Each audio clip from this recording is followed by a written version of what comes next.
sa edad na 61, takot pa rin sumugal at mag-try.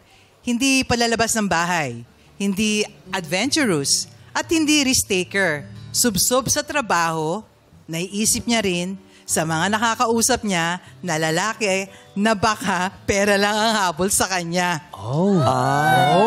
Ano po bang trabaho niya, Ate Josie?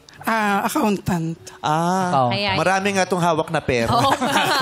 Hindi sa akin. Magaling mag-save. Hindi sa akin yung pera. Accountant. So, ang trabaho niyo po ay nagsisimula ng anong oras? Actually, Is it a regular job? 24/7 ako. I'm into clientele. Hindi ako Pag may kailangan sila, self-employed. kailangan on-call ka. Yeah. So, paano yun? Kung sakasakaling may makikilala ka, meron ka pa bang Oras. panahon na maibibigay? Siguro, mabibigyan naman ng time kung talagang gugustuhin. Kaya nga po, kayo po, gusto nyo pang, kasi sabi niya, di ba, kayo'y sub-sub sa trabaho. At tinanong kita kung anong oras, sabi mo, 24/7. Di ba? Mahal mo ang trabaho mo. Di ba? Tapos may pagdududa ka pa na ba kayong lalaki, kaya lang lumalapit sa akin, pera ang habol. So, will you be willingly Sumugal. share time with a partner or with a guy? Actually, may isang guy na nagtanong sa akin yan. Actually, ano lang, yung kachat ko lang recently. Tinatanong niya ako kung may mag-invite sa akin for a date, then may deadline ako. Always kasi may deadline eh. Sinong pipiliin ko? Sabi ko, it depends.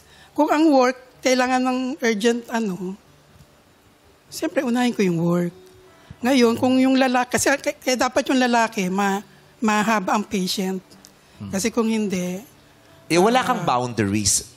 Kasi Para syempre, kahit Sunday, may work, man lang, di ba? day off. Walang work to, di ba? Sunday. May oras na I will not accept calls. Naka-leave ka, ganun. I will devote this moment para sa sarili ko. At wala kang ganon. Actually, kung nai-reserve ko na yung... Kung nag-commit na ako doon sa date at nai-reserve ko na, ano na siya? Kasi yung date scheduled yun. So, kailangan ang pagtatagpo ninyo nung lalaki o nung Nakaschedule. sakasakaling magiging karelasyon mo, scheduled siya. Nakaschedule. Hindi siya spur of the moment. Hindi pwede. Sponty. Ganun lang. Hindi ka limitado lang ang maibibigay mong panahon sa Ngayon kanya. po, yes. Mas malaki ang pinipiling mong ibigay na oras sa trabaho kaysa dun sa kung sakasakaling magiging relasyon mo. For now, kasi may plano na rin ako mag-semi-retire. Kailan po yan? Actually, 3 years ago ko pa pinalaan. Ay, hindi matuloy. Soon. Hindi matuloy-tuloy, oo. Yeah, kasi Soon syempre, sana. pare-pareho ko, even the boys, they are looking for a companion. Oh, yeah. Diba? How can you be a companion kung hindi ka nakapagbibigay ng Full-time. oras sa Oo. kanya? Sobrang busy Diba? sa work. Yun ang Priority. Priority. At saka yung kasama ba ako sa mga magiging plano mo? Yes. Diba? Kasi syempre, hindi naman tayo mga bata. Pero kung hindi ako kasama sa mga plano mo at sa gusto mong latag ng buhay mo. Or parang para sa- sinisingit lang sa schedule. Correct. So, ano lang ito, di ba? Ang hanap mo ba yung one-time, big-time date? O yung one-time date lang tas done?